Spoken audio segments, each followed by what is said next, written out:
Chapter topic अगला topic है। हाँ सर या नहीं है ठीक है, हमको मेरा भी बात नहीं हुआ उनसे। देखो टॉपिक का नाम है रिवर्स चार्ज। इस पूरा जीएसटी में 3 इंपॉर्टेंट टॉपिक है, एक है आईटीसी, एक है रिवर्स चार्ज और एक है वैल्यूएशन।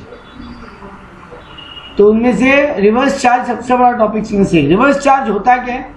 जनरली तुम क्या पढ़ता है भाई कि जीएसटी मान ले नीरज है जो कलकत्ता का पार्टी है, नीरज कहीं का भी पार्टी है, चलो नीरज सेलर है, वो मस्कूर को कोई सामान बेचा, मस्कूर बायर है, परचेजर। जीएसटी कौन कलेक्ट करके जमा करेगा? नीरज कलेक्ट करके जमा करेगा मस्कूर से। नॉर्मल रूल यही बोलता है कि सेलर जो है वो बायर से जीएसटी कलेक्ट करके गवर्नमेंट को जमा करेगा। लेकिन कहीं कहीं पर रिवर्स चार्ज कंसेप्ट लगता है। ऐसा बहुत सारा सर्विसेज और कुछ गुड्स है, जनरली ये सर्विसेज पे ही है भाई, गुड्स पे रिवर्स चार्ज नहीं लगता मिलनी। लेकिन कुछ एक गुड्स है उनका बात करी, नाम याद रखना है। लेकिन सर्विसेज पे रिवर्स चार्ज लगता है, कुछ कुछ सर्विसेज पे। मतलब जहां पर बायर ही सेल, मान लिया मस्कूर को 1 लाख का सामान बेचा, मान लो उस पर 18% जीएसटी है, मतलब 18,000 जीएसटी, 1,18,000 का बिल बना। मस्कूर मेरे को मेरा 1 लाख देगा और 18,000 मस्कूर गवर्नमेंट को जमा करेगा। मतलब सर्विस रिसीवर जीएसटी गवर्नमेंट को जमा करेगा, सर्विस प्रोवाइडर ने। इसी को बोलते हैं रिवर्स चार्ज। तो नॉर्मल को क्या बोलते हैं? Forward charge. जब सेलर जीएसटी कलेक्ट करके गवर्नमेंट को जमा करता है बाहर से, उसको बोलते हैं फॉरवर्ड चार्ज। और रिवर्स चार्ज मतलब उल्टा। ठीक है, तो सर यहाँ पे क्या रूल है? तो देखो जनरली क्या बोला कि levy and collection forward charge पे ही होता है। ये बात सेक्शन 9(1) बताया। सेक्शन 9(2) बताता है कब जीएसटी लगेगा ही नहीं, और सेक्शन 9(3) बताता है कब रिवर्स चार्ज लगेगा। सेक्शन 9(4) बताता है reverse charge goods are supplied, कब गुड्स पे रिवर्स चार्ज लगेगा। और सेक्शन 9(5) बताता है इंट्रा स्टेट सप्लाई में ई कॉमर्स ऑपरेटर के थ्रू अगर काम हो। ई कॉमर्स ऑपरेटर क्या होता है? ये अमेजॉन, फ्लिपकार्ट, मीशो, ये ऑनलाइन सेलिंग वाले। ये है पूरा कहानी। तो देखो जनरली पहले क्या बताया? सेक्शन 9(1) पहले नॉर्मली बता दिया कि फॉरवर्ड चार्ज लगता है, जो हम लोगों को ही पता है। All intra state supplies of goods and services पे लगता है मेनली, कुछ को छोड़ के। वो कुछ कौन है? Sale, alcoholic liquor, human consumption, वो सब पे तो वैट लगता है, एक्साइज ड्यूटी लगता है, उन पे जीएसटी नहीं लगता। ठीक बात है। तो ये हम लोगों को पता है मेनली कि फॉरवर्ड चार्ज क्या होता है। सर जो नॉर्मल जीएसटी है वही फॉरवर्ड चार्ज।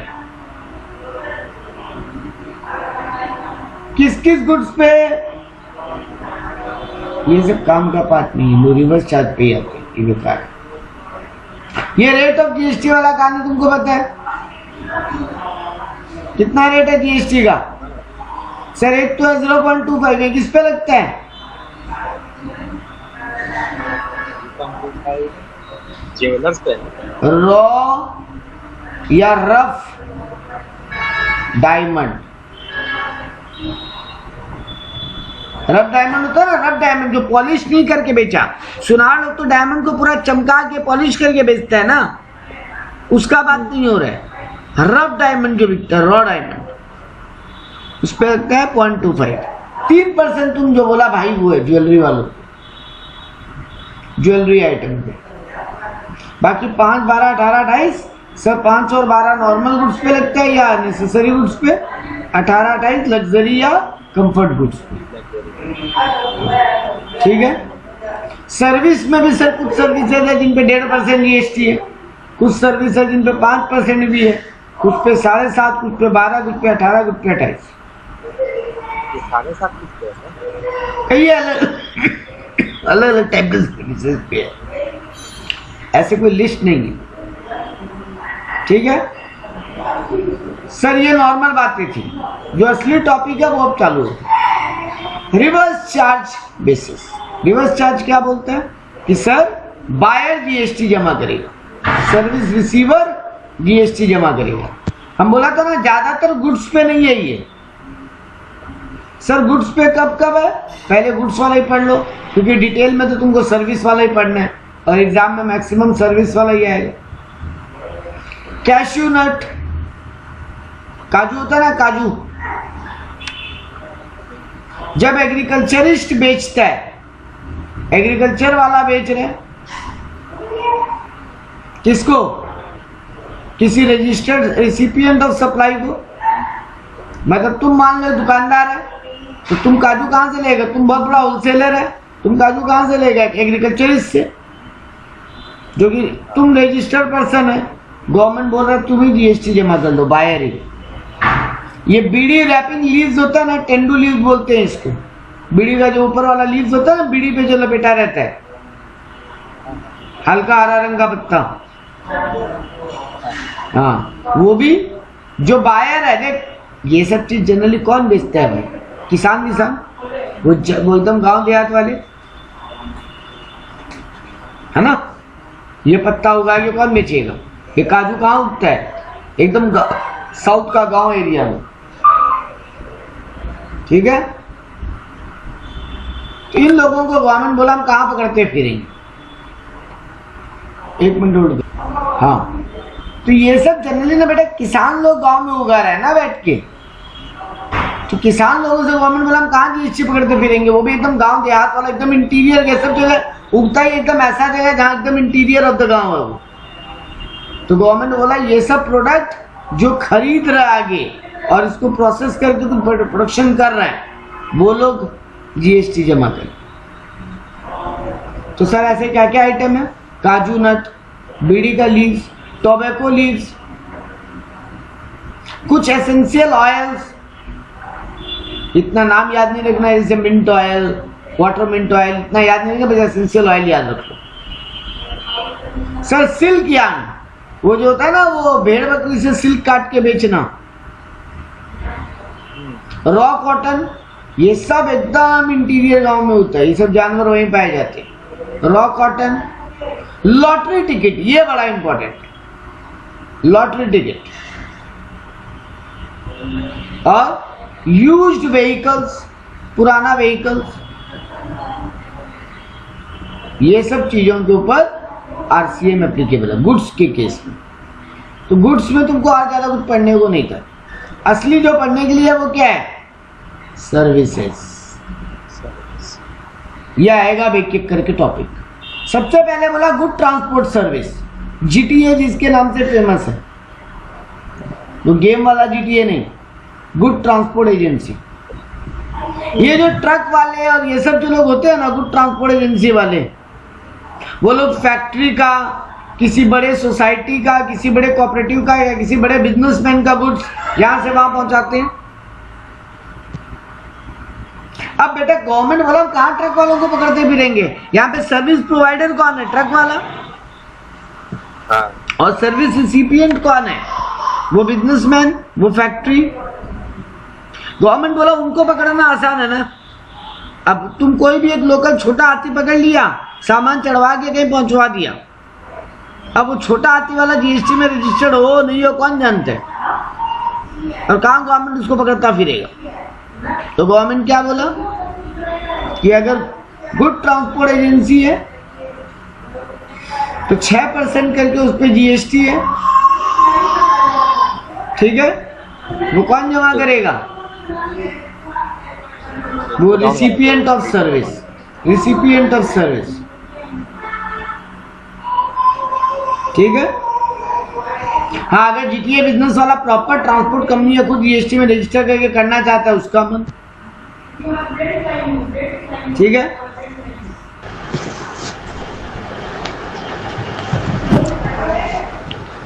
हेलो, हाँ आवाज आ रहा है, हाँ तो गुड ट्रांसपोर्ट एजेंसी एक नाम याद रखोगी। नेक्स्ट पे आ जाओ, सर्विस प्रोवाइडेड बाय एडवोकेट्स। ये जो एडवोकेट लॉयर ये लोग होते हैं ना, लीगल सर्विस जो देते हैं, ये लोगों को भी गवर्नमेंट बोला बहुत लॉयर है जो ऐसे ही अनरजिस्टर्ड होके घूमते हैं, तो वो अगर बिजनेस एंटिटी को सर्विस दे रहे हैं तो वो बिजनेस जीएसटी जमा करे, सर्विस रिसिपिएंट जीएसटी जमा करे, सर्विस प्रोवाइडर नहीं। आर्बिट्रल ट्राइब्यूनल जानता है, कोर्ट के बाद भी ऐसा ट्राइब्यूनल होता है, high court, supreme court, lower court के बाद भी अलग से, जिनका काम है लोगों का डिस्प्यूट सेटल करवाना, उनको आर्बिट्रेशन ट्राइब्यूनल बोलते हैं। तो वो लोग अगर किसी बिजनेस एंटिटी का झगड़ा सुलझवा रहा है तो वो बिजनेस एंटिटी जीएसटी जमा करे। स्पॉन्सरशिप सर्विस, अभी ये मैच चल रहा है क्रिकेट का, है ना? हाँ। तो अगर ये कोई वहां पे बहुत सारे लोग हैं ना जो अपना ऐड करवा रहे हैं बीसीसीआई इनको बोल के, हाँ सर। तो वो अगर जिसको ऐड करवा रहे हैं जिसके थ्रू, वो अगर कोई बॉडी कॉर्पोरेट है या पार्टनरशिप फर्म है, तो फिर वो बॉडी कॉर्पोरेट या पार्टनरशिप फर्म जीएसटी जमा करे। मतलब एक ऐड करने वाला आया बीसीसीआई के पास, बोला मेरा प्रोडक्ट का ऐड करवा दो, और मान लो वो रजिस्टर्ड कंपनी नहीं है। सर किसका इतना औकात है जो आईपीएल में ऐड करवाएगा और रजिस्टर्ड कंपनी नहीं है? बात तो करेक्ट है, बात तो करेक्ट है, लेकिन फिर भी एक एग्जांपल ले लेते हैं। चलो, हम और अभिषेक सर गए बीसीसीआई के पास, ईडन गार्डन का मैच में हमारे ट्यूशन सेंटर का भी बोर्ड लगा दो, ठीक है? ठीक है। तो भैया जी हम लोग के जीएसटी रजिस्टर्ड है क्या? नहीं। हम लोग बीसीसीआई को एक तरीके से फंड डोनेट किए और बोले हमारा भी एक ऐड लगा दो। यही तो होता है स्पॉन्सरशिप। देखते हैं प्लेयर लोग बहुत सारा बॉडी पे लोगो लगा के घूमते हैं, हाँ। वो स्पॉन्सरशिप है। मैच चालू होने के पहले बहुत बार नहीं बोलता है ये अभी लास्ट आईपीएल कौन सा हुआ था, इस आईपीएल के पहले क्या कंपनी का नाम यूज होता था? जैसे हाँ टाटा आईपीएल ऐसे ही बोलो। चलो, तो टाटा कंपनी स्पॉन्सरशिप किया आईपीएल का। सर्विस रिसीव करने वाला अगर कंपनी या पार्टनरशिप फर्म है तो फिर सर्विस रिसिपिएंट जीएसटी जमा करेगा। और सर अगर वो पार्टनरशिप फर्म या कंपनी नहीं है जिसको सर्विस मिल रहा है, तब फिर स्पॉन्सरशिप करने वाला ही जीएसटी जमा करेगा। हाँ, रेट तो वही है 6%। नहीं, अलग अलग। स्पॉन्सरशिप सर्विस पे 18% है भाई। तुमको रेट याद नहीं करना है मस्कूर, किस पे क्या रेट है तुमको याद ही नहीं करना। अगर प्रैक्टिकल सम देगा ना, हाँ। तो भाई तुमको रेट बोल के देगा क्वेश्चन, तब ठीक है।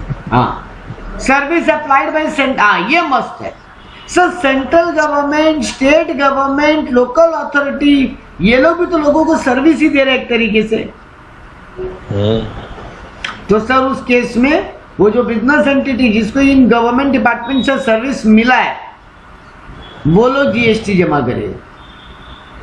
मतलब सर्विस प्रोवाइडर यहाँ पे गवर्नमेंट है, सर्विस रिसिपिएंट हम या तुम है कोई बिजनेस एंटिटी, तो हम लोग जीएसटी जमा करेंगे। कुछ एक्सेप्शन का बात करेंगे अभी, लेकिन बेसिकली तुम ये समझो। इसका बेस्ट एग्जांपल देते हैं तुमको, एकदम लाइव एग्जांपल। मेरा भाई का एडवर्टीजमेंट का बिजनेस है, वो इंडियन रेलवे से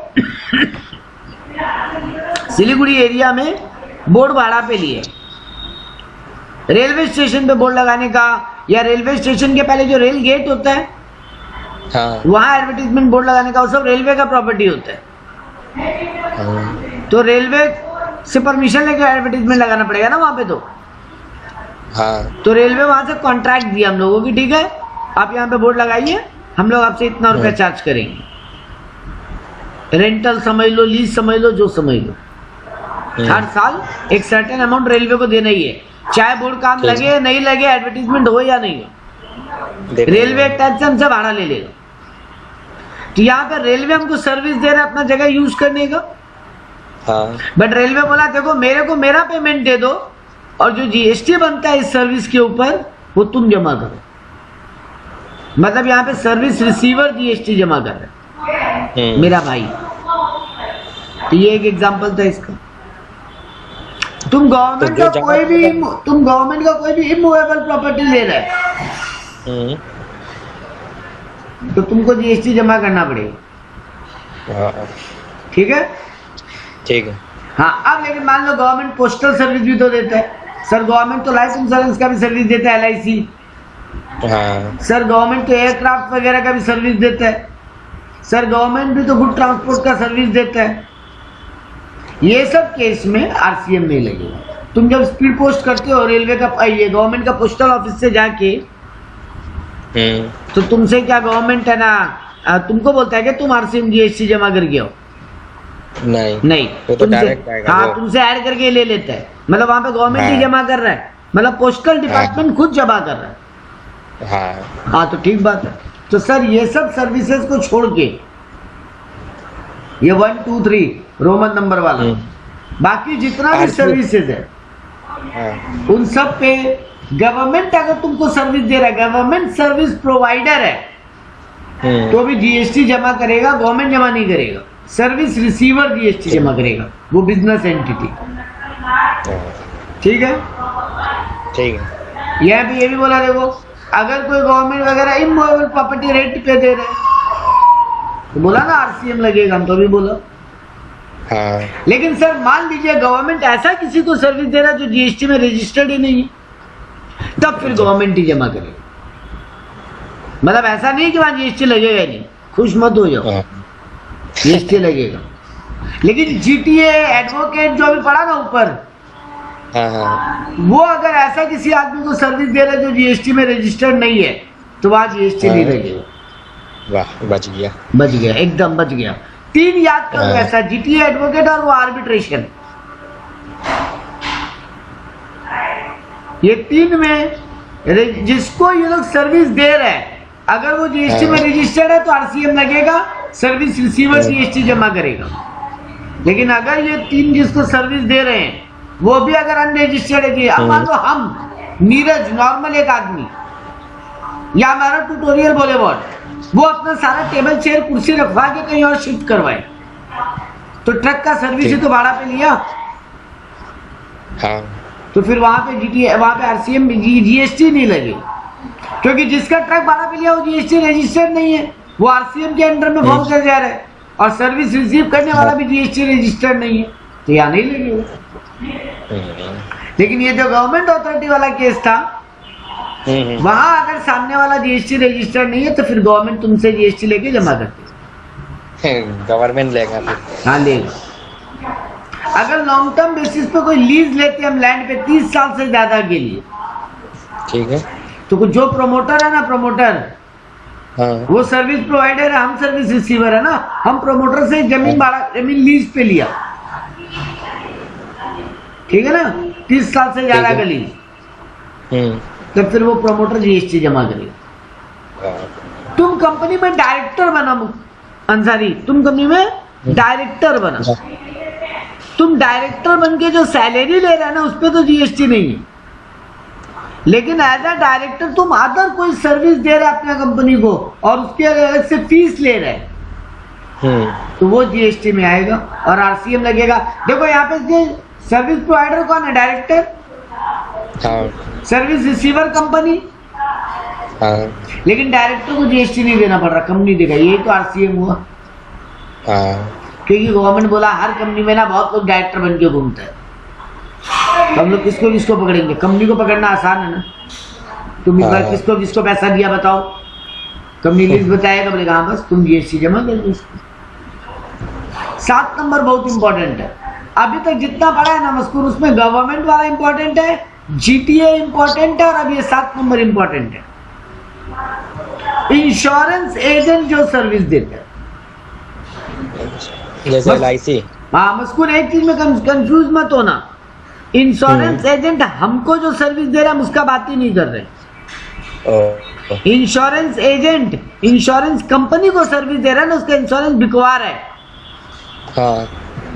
हम एक एजेंट है, मान लो एलआईसी का, हम एलआईसी का इंश्योरेंस बिकवाया मस्कूर को, तो हम एक मस्कूर को तो सर्विस दिया ही, ऑब्वियसली बात है, एक एजेंट की तरह, उसका तो बात ही नहीं हो रहा है यहाँ पे।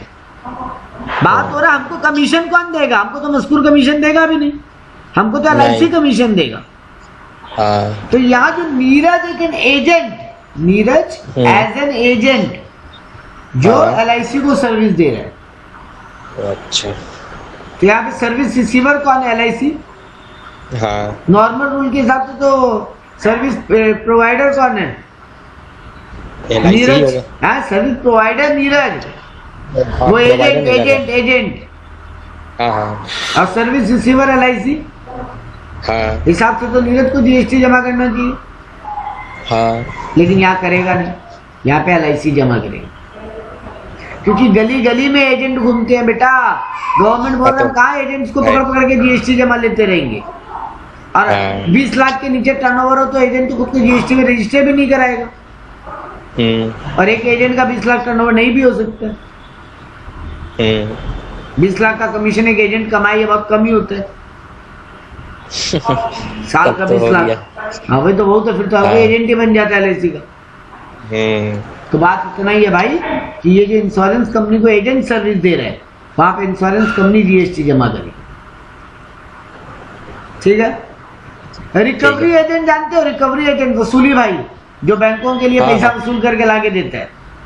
हाँ यहाँ पे अगर कोई रिकवरी एजेंट है जो बैंकिंग कंपनी को या फाइनेंशियल इंस्टीट्यूशन को सर्विस दे रहा है, तो वहां वो बैंकिंग कंपनी या फाइनेंशियल इंस्टीट्यूशन GST जमा करे।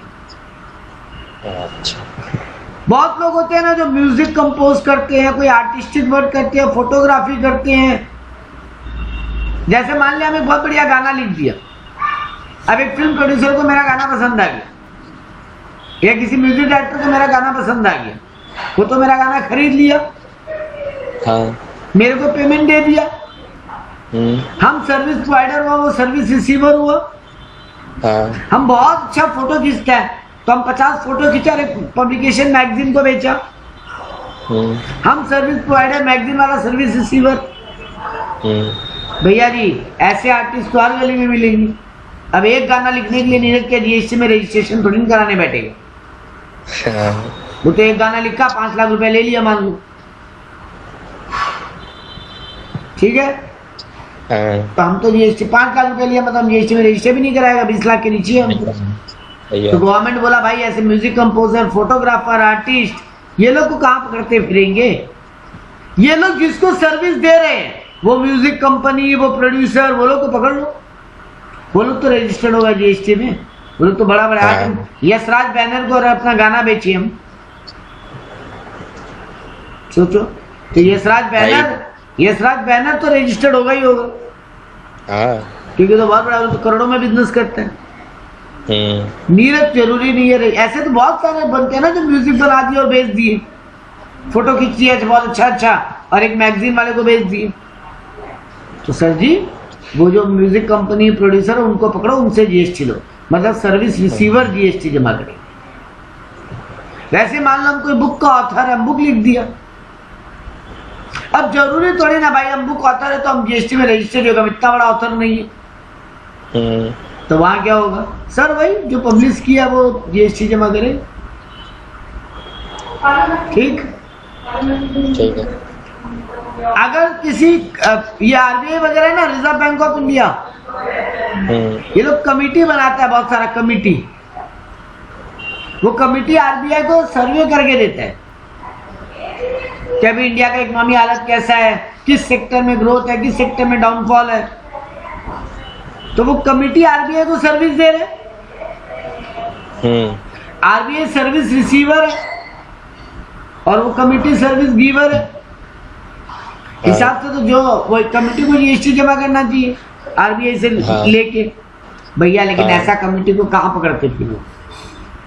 RBI गवर्नमेंट RBI को बोल रहा है कमेटी को उसका फीस दे दो और जितना GST बनता है कमेटी को मत दो, तुम ही जमा कर दो।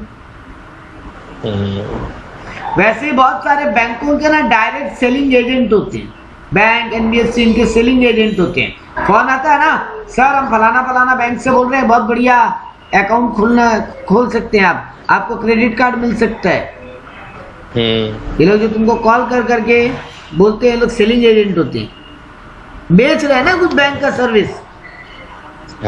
तुमको क्या लगता है बैंक का स्टाफ है? वो नहीं, बैंक ये सब काम के लिए स्टाफ ही नहीं रखता, इतना सैलरी पोसाएगा ही नहीं। बैंक क्या करता है, बोलता है देखो भैया तुम जितना बिकवा के ला के दोगे उसके बदले में तुमको कमीशन दे दें, तुम जितना कस्टमर पकड़ के लाओगे वो जितना काम को बिजनेस देगा उसके बदले तुमको कमीशन दे देंगे। ठीक है। ठीक है। तो सर हिसाब से तो सेलिंग एजेंट सर्विस प्रोवाइडर है, बैंक सर्विस रिसीवर है। बैंक एनबीएफसी बोलोगे सर्विस रिसीवर, बैंक ही भरेगा। हाँ तो बैंक ही भरेगा। अगर वो सर्विस रिसीवर इंडिविजुअल है तो बैंक भरेगा, लेकिन अगर वो सर्विस रिसीवर खुद एक कंपनी है तब तो ठीक है, फिर क्या दिक्कत है, तो भर ले। हाँ वो तो भर ही सकते हैं। वैसे ही बिजनेस फैसिलिटेटर होते हैं बैंकिंग कंपनी में ना, बिजनेस फैसिलिटेटर होते हैं जो तुमको तुम्हारा बिजनेस सेटअप करने में मदद करते हैं। ठीक है, सिंपल बात। बिजनेस फैसिलिटेटर बैंकिंग को, बिजनेस फैसिलिटेटर बैंक को सर्विस दे रहा है, बैंक जीएसटी जमा करे। ठीक है, यस सर। ये 13 नंबर उतना काम का नहीं है, 14 नंबर में अब बस ये एंडिंग पे ही है। हाँ, सिक्योरिटी सर्विस। ठीक तो ना, हर बैंक के बाहर एटीएम के बाहर सिक्योरिटी गार्ड खड़े रहते हैं। हाँ। ये जो बैंक के बाहर एटीएम के बाहर या जो बड़ी बड़ी सोसाइटीज में गार्ड खड़े होते हैं, ये कि तुमको क्या लगता है सब बैंक के एम्प्लॉई हैं? वो तो एक कंपनी होता है ना। हाँ, जो इनको बैंक या ये लोग जो भी होते हैं, ये लोग ये उस कंपनी को कांटेक्ट करते हैं और बोलते हैं हमको इतना हाँ। गार्ड चाहिए,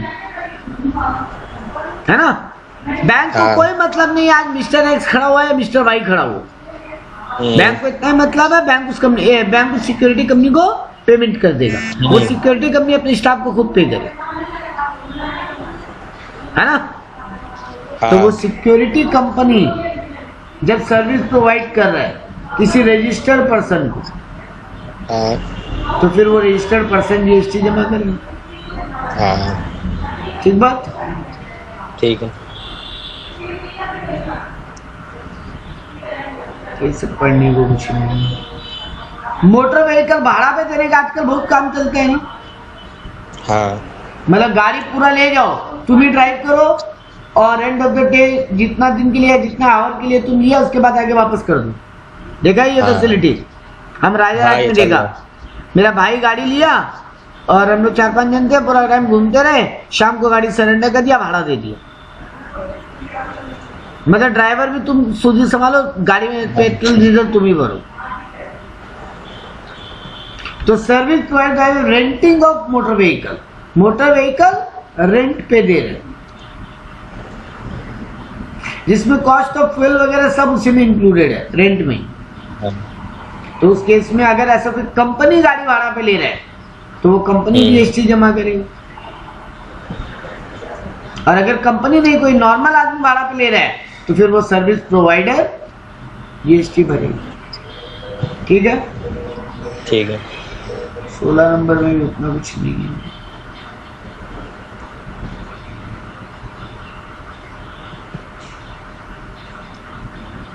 हाँ, ये वाला काम कर, ये एक और मस्त है। Any service supplied by a person is located in non taxable territory to any person other than non taxable territory. तुम ना हमको सर्विस प्रोवाइड किया, तुम कौन से एरिया में रहता है, जिस एरिया को गवर्नमेंट टैक्स फ्री डिक्लेयर करके रखा है, नॉन टैक्सेबल एरिया है वो। ठीक है। लेकिन हम जो है ना, हम टैक्सेबल एरिया में, तब फिर जो टैक्सेबल एरिया में है वो जीएसटी जमा करेगा। मतलब सर्विस रिसीवर जीएसटी जमा करेगा। ये था आरसीए। हाँ।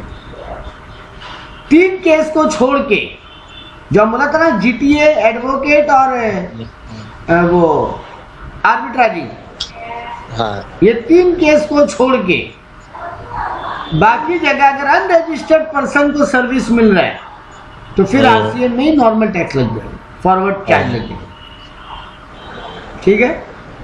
ये 3 केस में जीएसटी नहीं लगेगा सर, अगर अनरजिस्टर्ड है तो बाढ़ में हाँ। हो गया काम का होगा। हाँ, अब आया tax on intrastate supply through e commerce operator. Intrastate का मतलब क्या होता है, विद इन द स्टेट की दूसरा स्टेट। इंट्रास्टेट मतलब तो होता है विद इन द स्टेट। हाँ, इंट्रा माने विद इन। हाँ, इसमें कंफ्यूज हो जाते हैं। हाँ, मालूम हमको, इसीलिए एक याद कर लो, इंटर मतलब अदर। हाँ। एक याद रखो, इंटर मतलब अदर। अदर, बाकी अपने आप ही दूसरा वाला याद रह गया, दूसरा वाला याद ही मत करो। ठीक है, तो बेटा हाँ। तुम बंगाल में या वेस्ट बंगाल में और ऑनलाइन सामान बेचता है वेस्ट बंगाल में, बाहर नहीं। तो गवर्नमेंट, अब ये नया नोटिफिकेशन आया अभी, लेकिन पुराना रूल तुम पढ़ रहे हो, पुराना ही पढ़ोगे तुम तो अपने एग्जाम के लिए। इसमें चेंजेस आए अब रिसेंट में, बट अभी एकदम पिछला महीने चेंज आया है, बाद में बता देगा। फिलहाल समझो ये रूल क्या है। तो बोलता government is empowered to notify the category of service where person responsible for payment of taxes would neither be the supplier nor be the recipient of supply but the e-commerce operator। तुम एक मजेदार चीज देख, Amazon क्या घड़ी बेचता है क्या? अमेजोन क्या टीवी बेचता है क्या? हाँ बेचता तो है टीवी वगैरह। अमेजोन बेचता है कि किसी से ला के तुमको देता है? नहीं, वो तो ला के देता, वो तो एक कंपनी है अमेज़न। वो खुद नहीं बनाता है? नहीं। तो यहाँ बोला है, देखो अगर ई कॉमर्स ऑपरेटर कोई कर रहा है बिजनेस, तो देखो यहाँ पे क्या बोला, गवर्नमेंट के पास ये पावर है कि गवर्नमेंट ये बोले न तो रिसीवर और न प्रोवाइडर, दोनों में से कोई भी जीएसटी नहीं भरेगा, ई कॉमर्स ऑपरेटर जीएसटी भरेगा। अच्छा, एक एग्जांपल देता है, मस्कूर का एक दुकान है मान लो, नीरज एक बिजनेसमैन है। अमेजोन क्या किया, मस्कूर के दुकान से सामान उठाया और नीरज को पहुंचा दिया। ठीक है, अमेजोन तो यही करता है, इसका तो यही काम है। तो यहाँ पे हिसाब से तो मस्कूर गुड्स प्रोवाइडर या सर्विस प्रोवाइडर है और नीरज गुड्स रिसीवर है। लेकिन यहाँ बोला गया ना मस्कूर को ना नीरज को, यहाँ पे अमेजोन ही वो जीएसटी कलेक्ट करके गवर्नमेंट को जमा करे। ठीक है, बस इसमें अब ये सब जो तुमको बताया ई कॉमर्स ऑपरेटर होता क्या है वो तुम समझो, जो डिजिटली सब कुछ मैनेज करता है, एक प्लेटफॉर्म बना के देता है जहाँ के थ्रू सब कुछ सेल परचेज होगा। जैसे आजकल रेडियो टैक्सी चलता है, मोटर कैब चलता है, उबर मोटो या क्या है बाइक वाला क्या है, रैपिडो, ये सब चलता है। तो ये लोगों के गले में जीएसटी जमा करने का जिम्मेदारी है।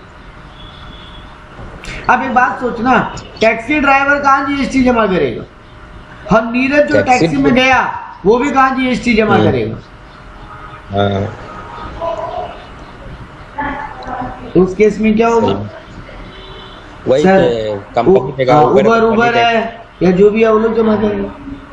अमेजोन के केस में वो नहीं होगा। यहाँ पे एक बात तुम गौर करिए, यहाँ बोला गवर्नमेंट के पास पावर है कब ई कॉमर्स ऑपरेटर को ही टैक्स जमा करना पड़ेगा।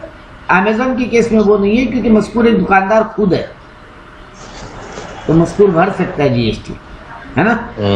लेकिन एक एग्जांपल देने के लिए हमको समझाया था कि ई कॉमर्स का काम क्या होता है। यहाँ गवर्नमेंट को पावर है, तो गवर्नमेंट जनरली मोटर कैब ये सब के ऊपर ये सब लगा रखा है। होटल एकोमोडेशन वाला में,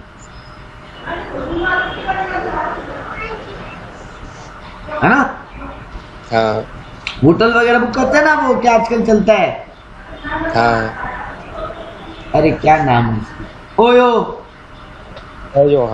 वैसे ही तो वो सब जगह आजकल तुम्हारे वो घर में आता है ना, वो हाउसकीपिंग वाला, प्लम्बिंग वाला, कारपेंटर वाला भी ऑनलाइन, क्या नाम, क्या नाम उस ऐप का, अर्बन कैब। आजकल ये सब चलता है ना, हम लोग ऑनलाइन बुक कर देते तो आगे ठीक कर जाते हैं। अब वो कारपेंटर पे गवर्नमेंट बोलता है कहाँ जीएसटी लगाएगा या वो प्लम्बर पे कहाँ जीएसटी लगाएगा? अच्छा, जिसके घर में जाके काम किया वो तो एक नॉर्मल हाउस होल्ड है, तो उस पर कहाँ जीएसटी लगाएगा? उसके पास कहाँ से होगा जीएसटी? तो ये लोग बोला कि तुम लोग कलेक्ट कर लो। देखो नीरज को तुम 1000 रुपए का बिल बना के दिया, नीरज के घर में प्लम्बर आके ठीक करके गया मान ली, और वो प्लम्बर 1000 रुपया लिया, मान लो उसके ऊपर 5% जीएसटी है, बार एग्जाम्पल में, तो 50 रुपया जीएसटी लगा। तो 1050 रुपया नीरज से ले लो। कौन लेगा ये? वो अर्बन कैब, वो लेगा और वही जमा करेगा। तो वही कॉमर्स ऑपरेटर हुआ ना, वो ऑनलाइन सर्विस प्रोवाइडर, वहाँ वही जीएसटी जमा करेगा। ठीक बात। ठीक है। फिर यहाँ एक छोटा सा टॉपिक आया, इंटरस्टेट और इंट्रास्टेट क्या होता है, सर वो तो हमको पता है। और कब IGST लगता है, कब CGST लगता है, वो भी पता है ना। ठीक है। तो यहाँ पे इसमें और कुछ पढ़ने को नहीं है।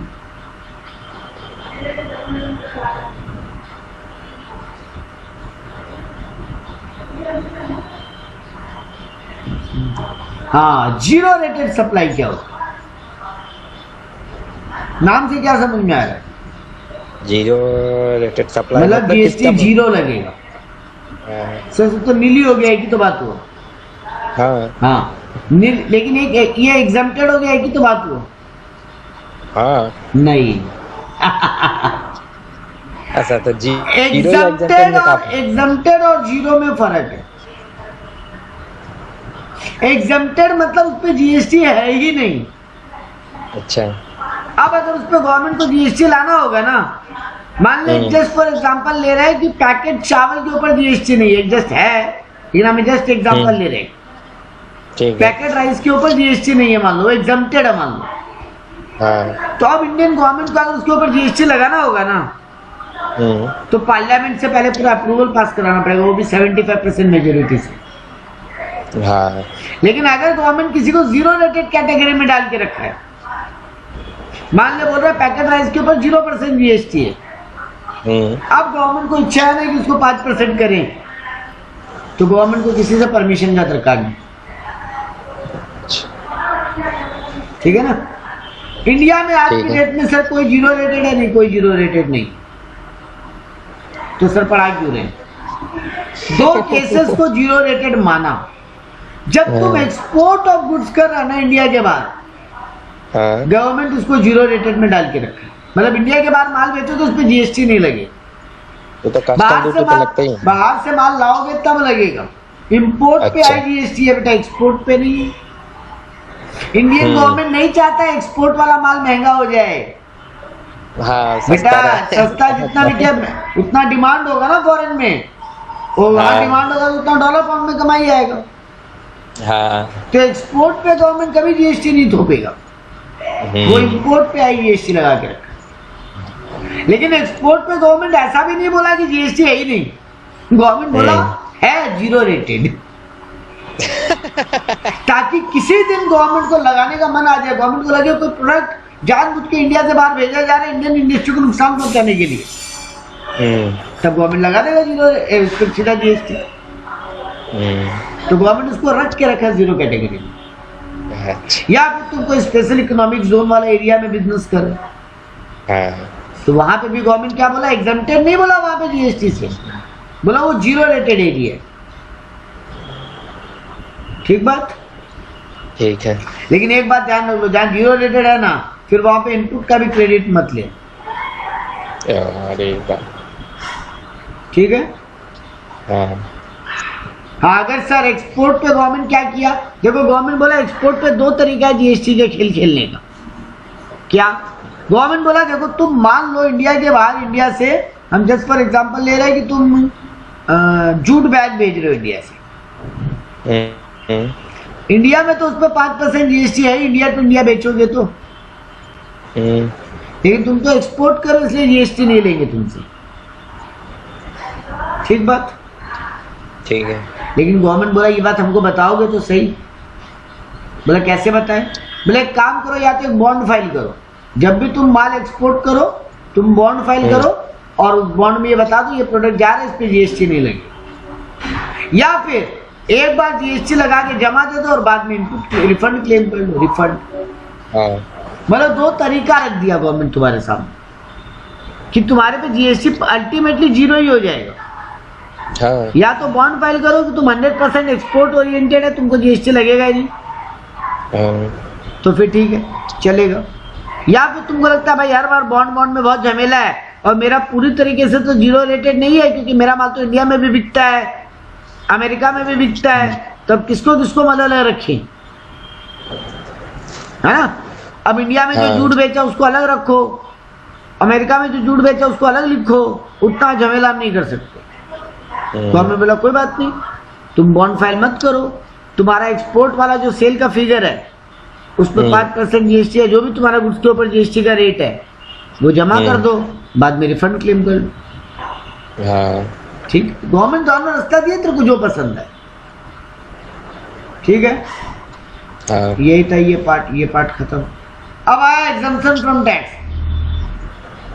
जिसको तुम ये बोलो कि एग्जम्प्टेड सप्लाई का मतलब क्या, पहले ये बताया, जिस पे नील रेट है या फिर जो गवर्नमेंट होली एग्जम्प्टेड बोल के रखे,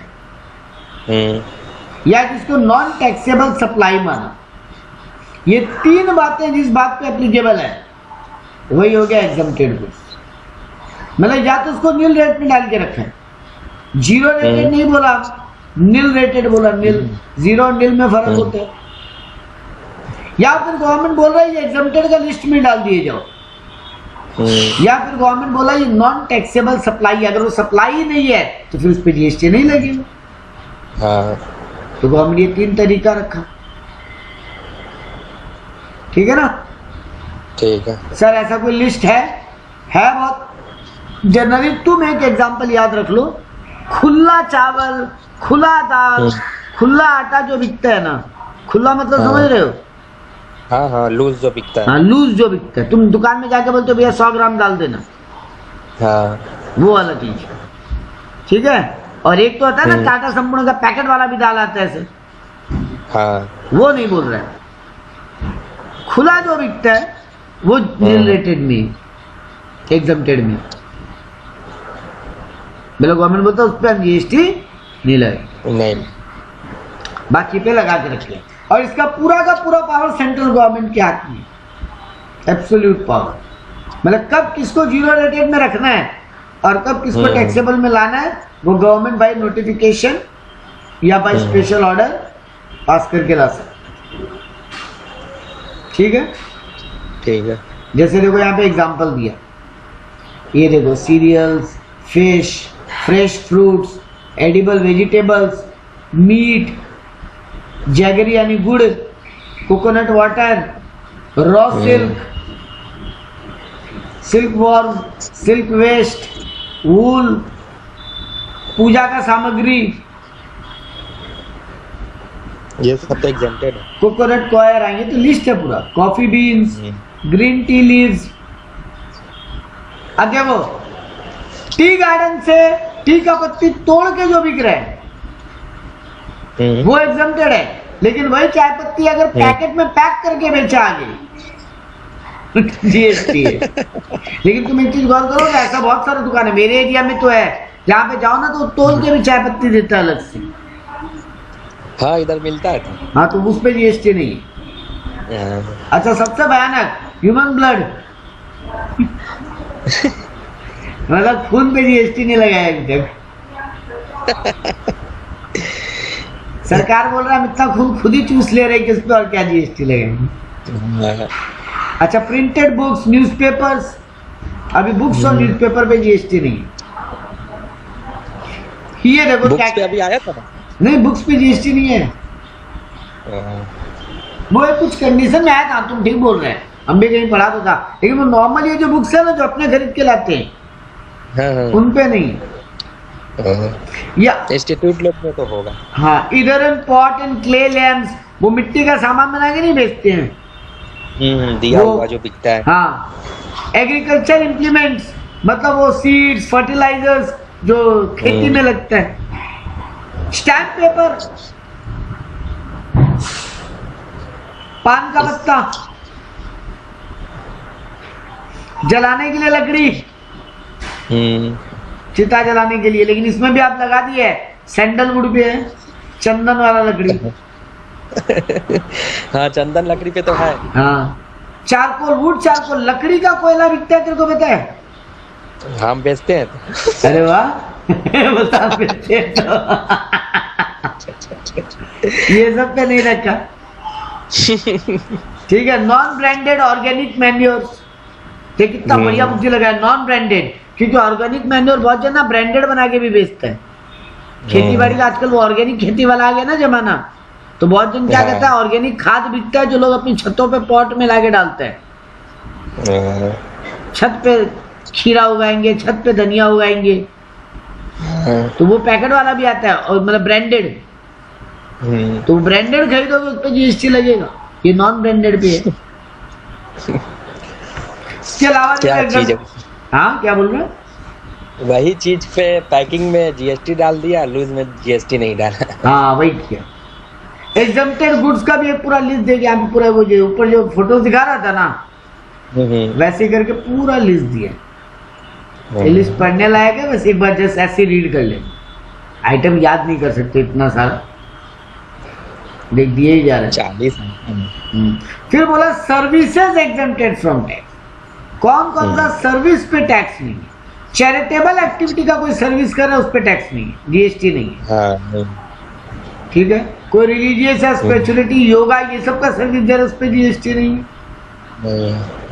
एडवांसमेंट ऑफ एजुकेशनल प्रोग्राम, कोई स्किल डेवलपमेंट प्रोग्राम चला रखा है गरीब बच्चा लोग को पढ़ाने का, फिजिकली या मेंटली हैंडीकैप लोगों को वो ठीक करने का होता है ना, उन लोगों को ट्रेनिंग वेनिंग करता है, योगा वोगा करवाता है। जेल में कैदी लोग को योगा कराता है। अब कैदी से तुम क्या जीएसटी वसूल करेगा? ये अच्छा आइटम दिए है। 65 साल के ऊपर का कोई आदमी को तुम योगा फोगा करा रहे गांव देहात एरिया में, वो सब पे जीएसटी नहीं रखा। सर्विसेज पे खेती बाड़ी का किसी को तुम काम सिखाना या प्रिजर्वेशन का ट्रेनिंग दे रहे, कैसे एनवायरमेंट को बचाए। सर योगा तो पूरा एग्जम्प्टेड है ना, फिर 65 साल अलग से काहे लगा दिया? एक्चुअली मैं बताना चाहता था योगा के अलावा भी 65 साल के ऊपर के लोगों को तुम रिहेबिलिटेशन का कोई सर्विस देते हो तो बहुत जरूरत है। इनका घुटना में प्रॉब्लम है तो उनको घुटना का एक्सरसाइज करवा के आते हो थोड़ा। कॉलेज स्कूल जो रन हो रहा है उन पे जीएसटी नहीं है। कॉलेज तो या स्कूल तो तुमको सर्विस ही बेच रहा है ना, हाँ, उस पे जीएसटी नहीं है। हॉस्टल एकोमोडेशन सर्विस पे जीएसटी नहीं है। रिलीजियस यात्रा, जैसे तुम लोग हज पे जाते हो, हम लोगों में बोलते हैं ना वैष्णो देवी जा रहे हैं, हाँ। तो ऐसा बहुत सारा लोग वो नहीं होता है। नहीं यहाँ पे क्या लिखा है? Subject to religious service is not exempted.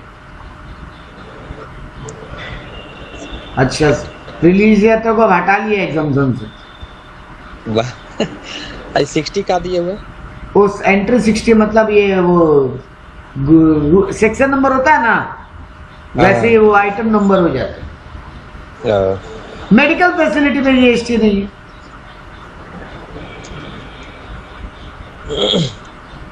इसके अलावा बोला है service by transfer going concern,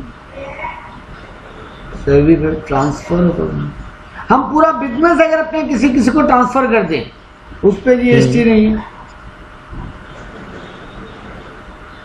work contract होता है ना, तुम्हारे घर में आके वो इलेक्ट्रिक ठीक करके जाता है, कलर मिस्त्री लोग कलर करके जाता है, वो सब पे जीएसटी नहीं है।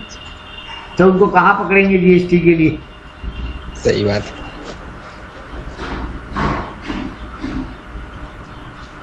गवर्नमेंट एंटिटीज, अगर कोई चैरिटेबल ट्रस्ट सोसाइटी चला रहा है उस पर जीएसटी नहीं है।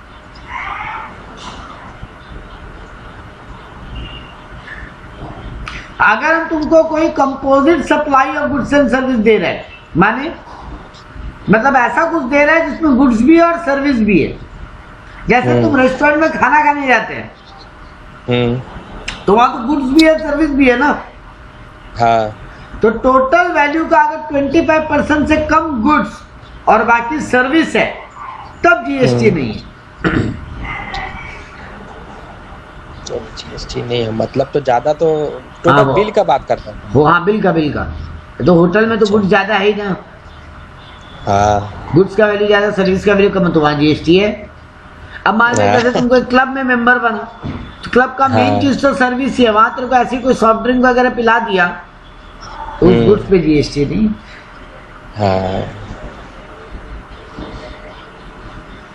तो central government, state government, union territory, local authority लोग सर्विस जो उस पर जीएसटी नहीं है।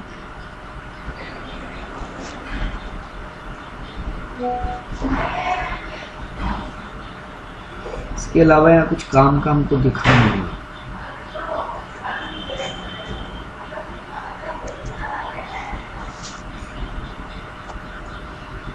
मेरे हिसाब से इतने काम।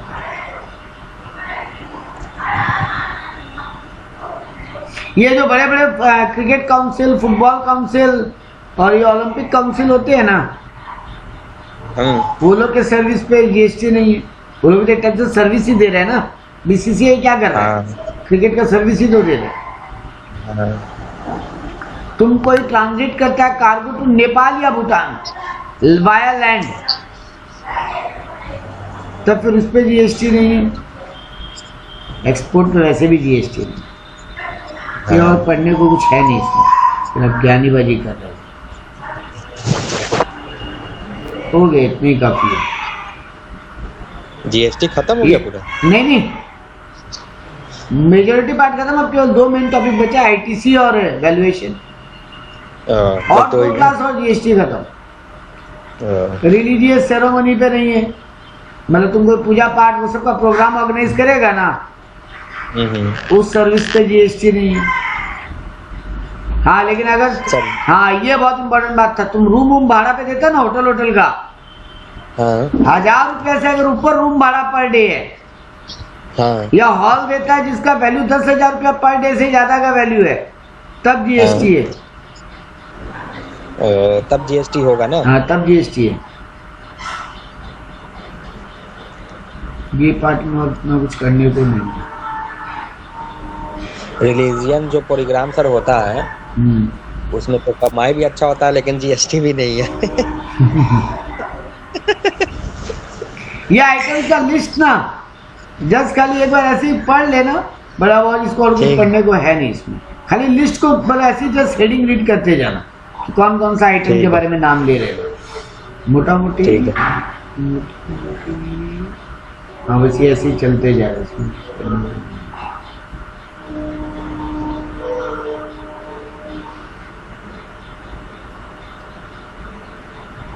ये देखो तुमको यहाँ पे पूरा फोटोग्राफी में बढ़िया दे दिया, ऊपर मत पढ़ना बैठ के, यहाँ से फोटो दिया है ना, बस खाली इसी को पलटे दिएगा, तुमको पता चल जाएगा। उसके बाद तो क्वेश्चन आंसर ही दे दिया। हाँ तो बस ठीक है, ये फोटोज देख के खाली क्वेश्चन आंसर देख लेना, ठीक है, पता चल जाएगा। अच्छा खासा पार्ट खत्म। अब इसके बाद से कंपोजिट लेवी आ जाएगा, मतलब अपने पहुंच गए पेज नंबर 100 तक पहुंच गया, और 100-150 पेज है और 2 क्लास में ये खत्म है।